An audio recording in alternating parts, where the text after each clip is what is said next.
I just looked up. I had a skylight there. I looked up, and it just really was a serious time, I guess you could say. And I said, Lord, I said, my wife's standing here. And I said, I felt the presence of God. And I said, Lord, I said,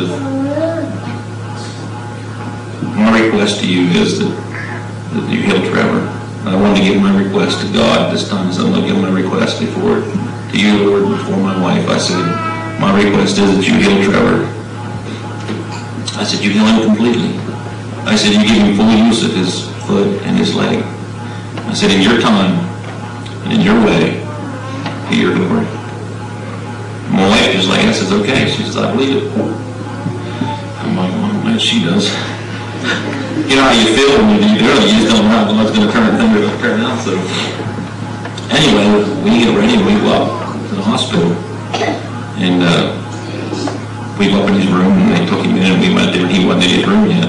And then they go him up, you know, and he's laying there coming out of it and they even doped up and everything all felt to him. They said the doctor will be up shortly to talk to you and let you know the progress. And so we're in suspense, just wondering, you know, what's going to be the report. And a little bit later, maybe a half hour later, the doctor comes in. He walks in and asks how we're doing, and he just kind of shakes his head. He said, I've never seen nothing like it. He said, that whole muscle started to heal back together. The whole muscle was healed and knitted. And his comment was, he said, I've never seen nothing like it before. And from that time on, he never had to cut any more muscle away. The muscle was splayed open. The muscle, he said, was hanging down around the ankle. I guess he's stapled or sewed it up, but he said that whole muscle was healed back together. From that time, God just did the whole thing turn. That was a turning point for me. You know, I'm sure it was my wife, that I knew then that God really meant what he said. He still taking care of him. And so we was there with Trevor, and he started waking up a little bit. And he still was fairly doped up. I mean, because this is, you know, they kept him. Partly they give him stuff to keep him, they let him come to and sedate him, come to and stuff like that, so he didn't, they thought he'd be in a lot of pain. To this time yet, he's never complained about pain. So I told the nurse as I left, I said, you know, if you have any questions, if you need me for anything, and he comes up and said, just call me. I said, don't hesitate to call. I gave her my home number, and I gave her my cell number. I said, just call me if something comes up. So we went home because Trevor, he fell back and went back to sleep there. We went home. We went to bed. I don't know what time we got to bed. I think it was close to midnight. 1:45, I get the phone rings. And you know, it's like, I call and said, this is the nurse from Hershey. And it just goes through. It's like, now what? I mean, you know, God gives you this peace knowing he's there. And the devil always wants to come in, and it's just like, what is it? And she said, Trevor's beside himself. And I was like, oh no. And I listened to her, and she said, he just worked all up. She said, he keeps lifting his head up, and she said, I can't get him to lay still. And she said, he got himself all worked up. She said, I tried to give him painkillers. I tried to put him back to sleep. And all he says he wants his daddy. He wants his daddy. And she said to him, she said, you don't, sure you don't want your mommy to come in? And he says, no, he said, I want my daddy. So I told the nurse, I said, you tell Trevor that daddy will be in. I said, time to be a little bit, because I want to get a shower and get in. It was, you know, 50 minutes to an hour drive. So I told her I'd be in there, so then we get on the phone up, and I get ready, and I get in there at 2 o'clock. When I got there, the nurse, she just comes out, and she says, I can't believe it. It's like, what can't you believe? And she said, when I told him that I talked to your daddy, and your daddy said he was coming, she said he just lay back, just like there's never nothing wrong with him. He just lay there and looked. Said he just looked up, just laid there, just contented to be. And I thought, well, what's the big deal about that? And I said, well, I mean, I kind of looked at her puzzled, like, why can't you believe this, you know? And she said, most kids, if I tell their parents say something, she said, they don't do no good. She said, they still lay there and act. She said, and her insinuation to me was they don't believe their parents. I'm saying this because at the end, this is one of the reasons this one song was written.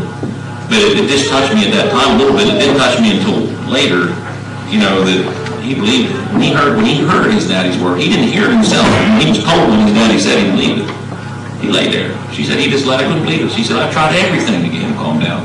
And she said, as soon as I called him down, he said he's coming. He just like nothing ever wrong with him. I mean, it just amazed her because he was just getting himself worked up. So anyway, I get in there and Trevor, he says, Dad, he says, pull a chair up. And so I pull a chair up and he said, put your feet up here in the bed. He says, I'll rub them. He knows I like my feet rubbed at night for my wife, and usually I go to sleep and I'll stay there, my feet rubbed. I guess he said, Daddy, he says, I feel better when you're in here. He wanted to make sure I was going to stay in that room. I said, son, I'll stay here.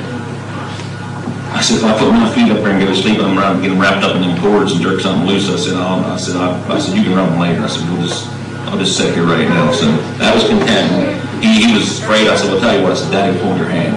So I sat there in the chair, and I'm sitting in this chair, leaning back, and one time your neck's sore, next time you ain't got no feeling on the backside. Anyway, I weathered through it, and I held his hand while I was sitting there. And I told him I was going to stay there, so I stayed there with him the whole time. After about a day, they saw me trying to sleep in this chair, sitting up, and they said, so it wasn't long. They moved us to another room, had a little cot in a little, I said, bed. It's about half again as wide as that bench. I mean, it's not for me to lay there like a straight board, but it was better than sitting in a chair. So they moved us to that room. But anyway, we was there that day, and another doctor came in. He was on that shift that day. And he came in and started talking to us, and he said, well, he said, it looks like we're going to save his leg, he said. And I thought, yeah, I know. Called her left. It was Saturday night when we was there. Before we left, Trevor said his foot was itchy. And of course, they had him wrapped up with this stretchy stuff, clean up, and the only thing you can see is his toes sticking out. So she walks over and she thought it was his left foot, because filling in your right foot, Well, he said, no, it's my right foot. And so she goes over and starts rubbing these toes because she thought it was itchy. She said, no, move down further. She went clean to his heel to get the itch. And I just looked at her and I said, God healed his foot. Because they said he would have no feeling because his nerve was damaged to his foot. They said he never had no feeling down in his foot and make it hard walking on a foot. They didn't have no feeling in it or moved, they said. Well, anyway, that was God's witness to us. Well, the next day this doctor walks in and he says to us, so it looks like we're going to heal, it looks like we're going to save his leg, he said, but he said he probably ain't going to have a lot of feeling, movement in that foot. He says, he started telling us the trouble could still be and all this and that. And he'd already seen it healed, And he's standing there, and he said he probably won't have much movement in it because that muscle being tore so bad was not there to move the foot. And I said, well, he's already moved his foot. He ignored me. Okay, whatever. He keeps on talking about complications and all this, and I just looked at him real serious and said, he's got feeling in his foot, and he's got movement in his foot. He said, well, you sure you didn't move it? And I said, no, I didn't move his foot. Well, during this process, Trevor wakes up. He was sleeping. And so I uncovered his foot. I said, Trevor, wiggle your toes for me. Maybe, when he moved his foot, we could all bandaged up. So he gets his little toes and wiggles them. Walker just looks, and I rub his little foot, and I say, can you feel Daddy touching your foot? He says, yeah. Well, I guess the doctor thought that was a positive response to my positive answer question. So he walks around the other side of the bed with his foot, and he gets his pen out, and he starts up there, and he puts it up there like this and keeps it about a half-inch away. Of course, Trevor's laying back, so you can't see. He said, Trevor, he said, do you feel me touching your foot? He paused, and Trevor thought a little bit, and he says, no. Because he was standing there touching it. He said, no. So he touches his little toe. And he says, Trevor, do you feel me touching your foot now? And Trevor says, yeah. He says, where at? He says, my little toe. Well, he thought, I'll try the big one. So he knew the big toe. Maybe the big one didn't have a feeling in it. So he said, Trevor, do you feel me touch your foot? Yeah. He said, where at? He said, my big toe. So he pulls it away again. He wanted to see if he was being a good guesser here. He said, Trevor, he said, do you feel me touch your foot now? He thought a little bit, and he said, no, he wasn't. He thought, well, I'm going to confuse him. So he sticks it between his toes. He said, Trevor, can you feel me touch your foot now? And Trevor says, yeah. He says, where at? He said, between my toes. Put his pen back in, shook his head, and walked away from the bed. I never heard from him again that Trevor had a feeling or movement in his foot.